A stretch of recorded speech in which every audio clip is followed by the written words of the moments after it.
"Please, don't take my brother," Apache woman cried. The rancher said, "Then I'll take you both home." The young Apache woman had learned from a very early age that the world was not gentle with people like her. She did not remember a time when life felt truly safe. Her earliest memories were of moving, always moving, from one dry place to another, carrying what little they owned, watching adults whisper in worried voices when they thought children were asleep. Stability was something she had only heard about, never touched. Her parents had tried to protect her and her younger brother as long as they could. They taught them how to find water when the land looked empty, how to read the sky, and how to stay quiet when strangers came too close. But illness and hardship do not ask for permission. One season her parents were gone, and just like that, she was no longer a child. She became a guardian overnight. Her brother was only 6 years old then. He had soft eyes and trusted the world in a way that scared her. He believed her when she told him everything would be okay, even when she wasn't sure it would. Every night she held him close, listening to his breathing, promising herself she would never let anyone take him away. That promise became the center of her life. They lived on the edges of settlements and open land, never staying too long in one place. She worked when she could, cleaning, carrying water, doing small tasks for food. Some people were kind. Others looked at them as if they were a problem they did not want to deal with. She learned quickly who to trust and who to avoid. The greatest fear she carried was not hunger or exhaustion. It was separation. She had seen it happen before. Children taken away for their own good, never to return. Brothers and sisters pulled apart, crying as adults told them it was necessary. She did not fully understand the rules of the outside world, but she understood this. Once a child was taken, families rarely came back together. Her brother knew something was wrong, even if he did not know what. He stayed close to her side, holding her hand whenever strangers were near. Sometimes he asked questions, why they moved so much, why she looked tired all the time. She always answered with a smile, even when her heart felt heavy. As time passed, the land grew harsher. Food became harder to find.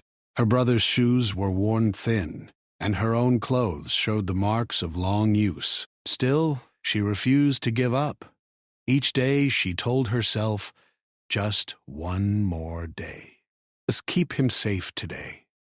One afternoon, as the sun hung low and the air felt dry and still, they walked near a stretch of land she did not know well. She had heard there was a ranch nearby, but she planned only to pass through quietly. Ranches meant people, and people often meant trouble. That was when she noticed them, official-looking men in the distance. Her heart tightened immediately. She recognized the signs, the way they walked with purpose, the way they looked around as if searching for something or someone. She turned quickly, guiding her brother away, but it was too late. They had been seen. The men approached, speaking in firm voices. They asked questions she did not want to answer. Where were their parents? Who was caring for the boy? Why were they alone? Her hands shook as she pulled her brother closer. She answered carefully, but fear crept into her voice. One of the men looked at the boy for a long moment. His tone changed. He said the child should not be living like this. He said arrangements could be made. He said words that sounded calm, but felt dangerous to her ears. She understood enough to know what was coming. They wanted to take her brother.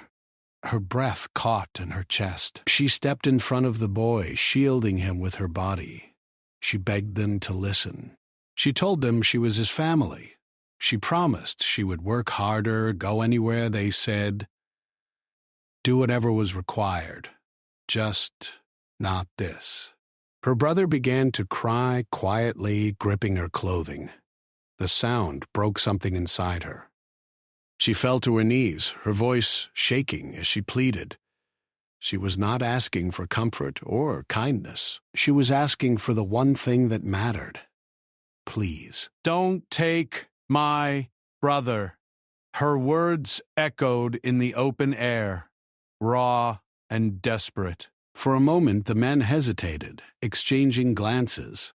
They spoke of rules and responsibility, of what was best, of systems that did not include her voice. She felt small, powerless, and terrified. That was when a different presence made itself known. A man stood some distance away, watching. He had been there longer than she realized, near the edge of a wide ranch property. He was older, with a weathered face and quiet eyes. He did not interrupt at first. He simply observed. He saw the way the boy clung to his sister. He saw the fear in her eyes, not fear for herself, but for the child behind her. Something about the scene made him step forward. The Apache woman did not notice him immediately. Her world had narrowed to the sound of her brother's crying, and the voices that threatened to change her life forever. But when the rancher finally spoke, his voice was steady and calm, cutting through the tension like a pause in a storm. Everyone turned to look at him. He asked what was happening. The officials explained, using practiced language. The rancher listened without interrupting. His eyes returned to the woman and the child. He took a moment, longer than anyone expected, as if weighing something important. The woman lifted her head slowly. She did not know this man. She did not know if he would help or make things worse, but there was something in his posture that felt different. He was not rushing. He was not angry. He was thinking. Hope is a dangerous thing when you have lived without it for too long. She did not allow herself to believe yet.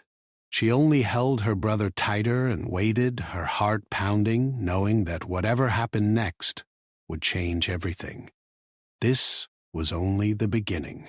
The rancher stepped closer, not in a rush, but with the slow confidence of someone used to wide land and quiet decisions. Dust moved under his boots as he stopped a short distance away. He looked at the officials first, then at the woman and the boy. The air felt heavy, as if everyone was holding their breath. He asked again, calmly, what the problem was. One of the officials repeated that the boy could not remain without proper care.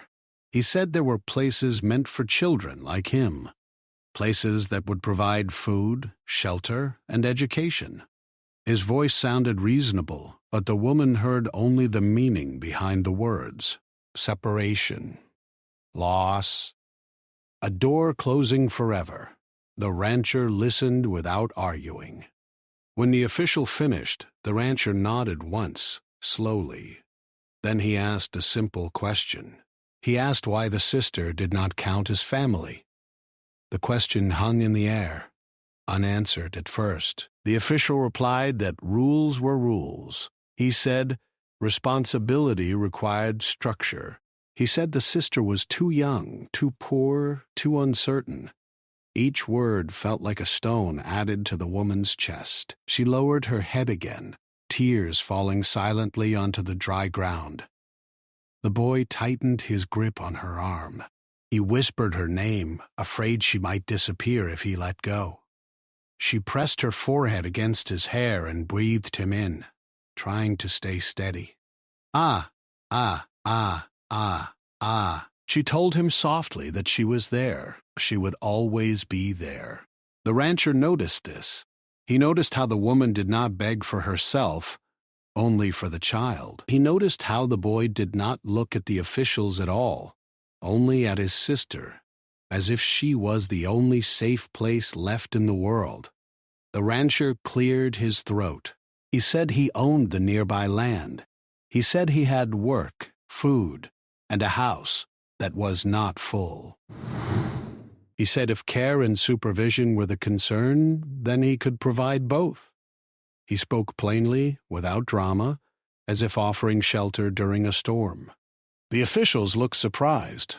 One of them frowned, asking what he meant. The rancher did not hesitate. He said the woman and her brother could come with him.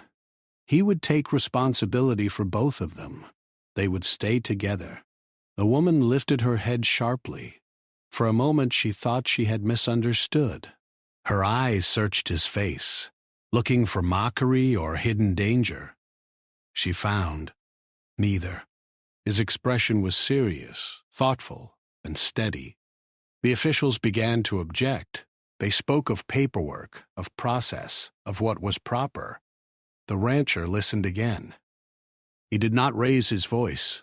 He did not insult them. He simply repeated himself. The children would remain together. He would stand as the responsible adult. He would answer for them. The discussion stretched on. The sun moved lower in the sky. The woman stayed on her knees, too afraid to move, afraid that any motion might break this fragile moment. She had learned not to trust quickly. Offers often came with strings she could not see. Her mind raced. If she refused, she might lose her brother. If she accepted, she would be stepping into the unknown. She wondered what life on a ranch would mean. Hard work, likely. Strict rules. Maybe kindness. Maybe not. But her brother would be with her. That was the one thing she needed. The rancher finally turned to her. He spoke directly to her for the first time. He asked her name. His voice was respectful, not commanding. She answered quietly. He asked the boy's name. The boy whispered it, still half hidden behind his sister. The rancher nodded as if those names mattered, as if they were not just details to be written down and forgotten. He told her she did not have to decide alone. He said she could ask him questions. He said he would not force her. That surprised her more than anything else. No one had asked what she wanted in a very long time. She asked where they would sleep. He said there was a small room near the kitchen, warm and clean. She asked what work she would do. He said they would talk about that later, nothing beyond what she could manage. She asked if her brother would be taken away later. His answer was immediate. No. She looked at her brother. He looked back at her with wide, hopeful eyes. He did not understand everything, but he understood enough. He squeezed her hand once, a small signal of trust. The officials exchanged looks again. Time, limited resources, and the rancher's steady presence worked against them. Eventually, one of them sighed. He said arrangements could be made, temporarily. He emphasized the word, as if reminding everyone that nothing was permanent. Temporary was better than gone. The woman nodded, her body trembling with relief and fear mixed together. She thanked them, though the words felt strange on her tongue. She stood slowly, helping her brother up. Her legs felt weak, but she did not fall. The rancher gestured toward his land. He did not rush them. He walked at their pace. The woman stayed alert, every sense awake, watching every movement, every sound. Trust did not come easily, but neither did hope, and she felt it now, fragile but real. The ranch house appeared in the distance, simple and worn, but solid. Smoke rose gently from a chimney. The smell of food reached them before they arrived, warm and unfamiliar. Her brother's stomach growled quietly. She had not realized how hungry he was until that moment. Inside, the rancher showed them where to wash their hands. He offered water, then food. He did not stare while they ate. He did not ask more questions. He gave them space, as if understanding that too much attention could feel like pressure. The woman watched everything carefully. She noted the layout of the house, the doors, the windows. Old habits stayed close. But as her brother ate, his shoulders relaxed. Color returned to his face. He smiled at her, a real smile, the kind she had not seen in a long time. Later, when the light faded outside, the rancher showed them the room they would use. It was small but clean, with 2 beds and folded blankets. The woman touched the fabric, surprised by its softness. She had slept on the ground so many nights that this felt unreal. When the door closed and they were alone, her brother climbed onto the bed and laughed softly, bouncing once. She hushed him, then laughed too, covering her mouth. The sound felt strange and wonderful. That night she lay awake for a long time. She listened to the quiet sounds of the house, the wind outside, her brother's steady breathing. Fear still lived in her chest, but it was no longer alone. Pope sat beside it, cautious but present. She did not know what tomorrow would bring. She did not know how long this safety would last. But for this moment, her promise remained unbroken. Her brother was still with her, and for the first time in a very long while, that felt like enough. The morning light entered the small room softly, resting on the plain walls and the folded blankets at the foot of the beds. The Apache woman opened her eyes slowly, unsure for a moment where she was. When she saw her brother sleeping peacefully beside her, the memory of the previous day returned. They were still together. The fear that usually greeted her mornings did not arrive right away. She rose quietly so she would not wake him. The floor felt cool under her feet. She listened to the house, half expecting unfamiliar voices or sudden orders. Instead, there was only the distant sound of movement from the kitchen and the gentle creak of wood settling. She stepped outside briefly. The land stretched wide and calm, the sky pale and open. It was different from the places they had passed through. This land felt steady, as if it had been here long before worry and would remain long after. When she returned inside, the rancher was already awake. He nodded to her, offering a simple greeting. He handed her a cup of warm drink without comment. She accepted it carefully, unsure of the customs here, but grateful. He explained the day's work in plain words. There was no rush, no demand. He said she could help with simple tasks and the boy could stay near the house. He asked if that was acceptable. She nodded. Her voice still felt fragile, but her heart steadied slightly. Being asked again felt important. As the days passed, a rhythm began to form. She helped where she could, learning the work slowly. She carried water, cleaned tools, and prepared meals. The work was tiring, but it was honest. There were no raised voices, no sudden threats. When she made mistakes, they were corrected quietly. Her brother stayed close at first, watching her constantly. He followed her from place to place, afraid she might vanish if he looked away. But as time went on, he began to explore small areas of the ranch, always returning to her side. He collected smooth stones, watched animals from a distance, and asked questions that showed his curiosity was returning. The woman remained cautious. She noticed everything. She learned when the rancher woke, when he rested, how he spoke to others who came by. He was reserved, not unfriendly, but not overly warm either. He treated them with consistency, which felt safer than unpredictable kindness. Still, uncertainty lingered. The official's words echoed in her mind. Temporary. She wondered how long that meant. Days? Weeks? She did not ask yet. She feared that asking might remind the world to interfere again. One afternoon, as the sun moved slowly across the sky, the rancher sat outside repairing a broken piece of equipment. The woman worked nearby, folding cloth. Her brother sat between them, drawing shapes in the dirt. The rancher spoke then, not looking up. He said that life on the ranch required trust. He said trust took time. He said he would not make promises lightly. His voice was calm but serious. She listened carefully. He said he had seen many people pass through the land over the years. Some stayed, some did not. He said what mattered to him was effort and honesty. He said if they were willing to work and respect the place, they could remain. The words settled into her slowly. He was not offering comfort wrapped in emotion. He was offering stability, something she had never been able to rely on before. That evening, she told her brother what she understood.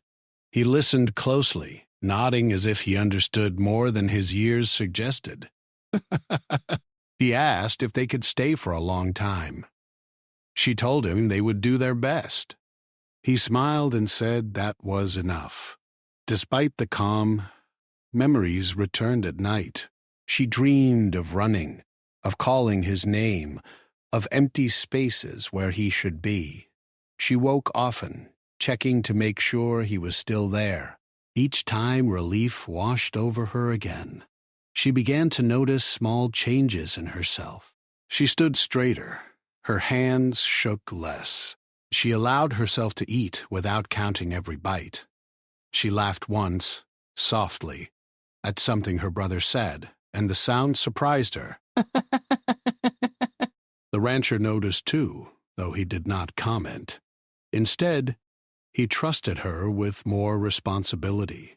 He showed her how to organize supplies, how to keep records of daily tasks. He did not rush her learning.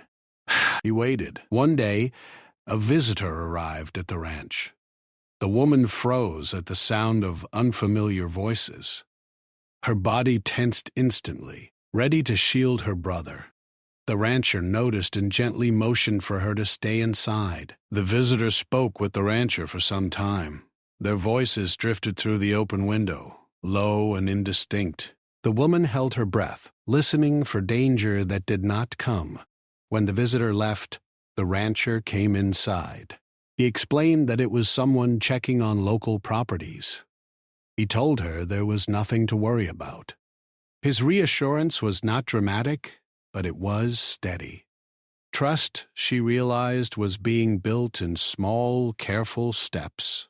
Her brother began to change as well. He slept through the night more often.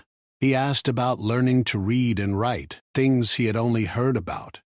The rancher provided simple materials and showed patience as the boy struggled with letters. The woman watched with quiet wonder. She saw her brother's world growing again, no longer narrowed by fear. That alone made every hard day worth it. Still, she remained aware that safety could be fragile. She prepared herself quietly, keeping skills sharp, staying observant.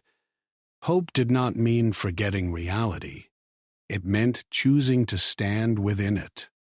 One evening, as the sky turned soft with fading light, the woman sat outside with her brother. They watched the land grow quiet. He leaned against her, comfortable and calm. She realized then that this place had given them something rare. Not certainty, not promises, but time. Time to breathe, time to heal, time to imagine a future that did not begin with running. She did not know what the next test would be. She knew there would be one. Life had taught her that much. But she also knew she was no longer facing it alone. Her brother was safe beside her, and for now, that safety felt real. The change came quietly at first, almost unnoticed. Life on the ranch continued in its steady rhythm, but the woman felt a shift in the air, like a distant storm that had not yet shown itself. She had learned to trust her instincts, and they told her to stay alert. One morning, the rancher received a letter. She noticed how long he stood reading it, how his face grew serious. He folded it carefully and placed it in his pocket without saying a word. She pretended not to see, but worry settled deep in her chest. The day passed slowly. She worked, cooked, and helped her brother with his lessons, but her thoughts kept returning to that letter. When evening came, she finally gathered the courage to ask if everything was all right. The rancher did not answer right away. He sat down across from her, his hands resting on the table. He told her that someone had asked questions about the boy, not with bad intent, he said, but with interest. Interest could be just as dangerous. Her heart sank. She felt the old fear return, sharp and familiar. She asked if they would have to leave. She asked if her brother was in danger of being taken again. The rancher shook his head slowly. He said nothing had been decided. He said there were people who believed rules mattered more than bonds. He also said he did not agree with them. She held her brother close that night. He sensed her worry and asked if they were in trouble. She told him the truth in simple words. Some people were asking questions, but she promised him they would face whatever came together. Days later, visitors arrived again. This time they were polite, careful with their words. They spoke of responsibility and future plans. They spoke as if the woman was not fully present, as if decisions could be made without her voice. She stood quietly at first, listening. But when they spoke about her brother's future without mentioning her, something inside her steadied instead of breaking. She stepped forward and spoke clearly. She said she was his family. She said she had cared for him every day of his life. She said separation would harm him more than hardship ever had. Her voice did not shake. That surprised even her. The visitors looked uncomfortable. They asked the rancher if this arrangement was permanent. He answered honestly. He said nothing in life was guaranteed, but his commitment was real. He said he had seen what fear did to children. He would not be the cause of it. The discussion lasted a long time. The woman stood beside the rancher, her brother holding her hand. She felt tired but strong. For the first time, she was not begging. She was standing. When the visitors finally left, there was no clear answer, only time. The waiting was harder than the work. Each day she wondered if it would be their last on the ranch. She prepared quietly, keeping their few belongings ready. She taught her brother what to do if they had to leave suddenly, but she also allowed him to keep dreaming, because taking that away would be another kind of loss. The rancher watched all of this. One evening he asked her to sit with him outside. The sun was setting, painting the land in soft colors. He told her about his own past. He spoke of loneliness, of years spent believing he was meant to live alone. He said the land had given him purpose, but not connection. He admitted that having them there had changed the ranch in ways he had not expected. He said he did not know how the officials would decide. But he said this. No matter what papers said, he would not hand the boy over without a fight of words, reason, and patience. Tears filled her eyes, but she did not cry. She thanked him simply. Gratitude, she had learned, did not need to be loud. A week later, a final message arrived. The officials would not return immediately. They had other priorities. The matter would be delayed. Delayed was not solved, but it was a gift. Life slowly eased again. The woman allowed herself to imagine seasons passing. Her brother grew stronger, more confident. He laughed freely now. He spoke of helping on the ranch when he was older. He spoke of learning more, seeing more. One afternoon, the rancher handed the woman a small bundle of papers. He said they were not perfect, but they were something. Documents that showed responsibility, care, and intention. He said they would help if questions came again. She held the papers carefully, understanding their value even if she could not read every word. They were proof that her bond with her brother was real, recognized, and defended. That night she slept deeply for the first time in years. She knew challenges would return. Life had never been gentle, and she did not expect it to change suddenly. But she also knew something important had shifted. She was no longer invisible. Her voice had been heard, her love had been seen, and whatever came next, she was ready to face it, standing, not pleading, with her brother safely at her side. Time did not stop, but it softened. Days turned into weeks, and weeks slowly shaped themselves into months. The ranch became less like a temporary shelter and more like a place that held memories. The woman noticed this in small ways. She no longer woke with fear pressing on her chest. She no longer counted every step as if preparing to run. Her body, once always tense, began to rest. Her brother changed the most. His laughter came easily now. He woke each morning with questions instead of worry. He helped with simple tasks, proud to be useful. He learned his letters better, sounding them out carefully, smiling when he got them right. The rancher encouraged him without pressure, letting learning feel like discovery instead of duty. The woman watched all of this with quiet amazement. For so long, survival had been her only goal. Now she found herself thinking about the future, not just tomorrow, but seasons ahead. She wondered what kind of person her brother would become if fear did not shape him. She wondered who she might become as well. The rancher remained steady, the same each day.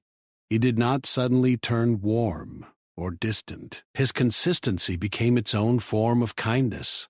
He trusted her with more decisions. He asked her opinion about the ranch, about changes, about plans. Each question reminded her that she mattered here. One evening, as they shared a simple meal, the rancher spoke about the land. He talked about how it had survived drought, storms, and neglect. He said places, like people, needed care to heal. The woman listened closely. She realized he was not only talking about the ranch. Later that night, she sat outside alone. The sky was clear, filled with stars. She thought about her parents, about the promises she had made to herself as a frightened child. She had kept the most important one. Her brother was safe. He was growing, learning, becoming whole. She understood then that safety was not just the absence of danger, it was the presence of belonging.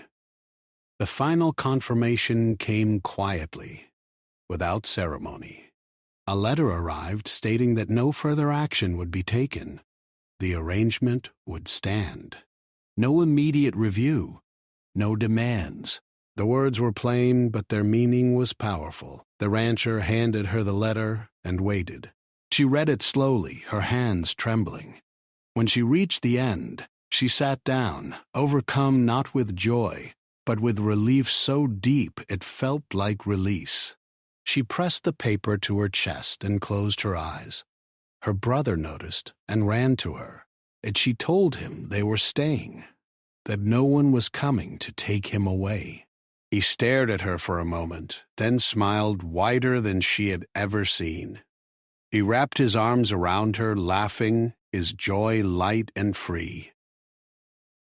That night, they celebrated quietly. No feast, no loud words, just shared food, warm light, and peace. Life did not become perfect. There were still hard days. The work was demanding. The past did not disappear.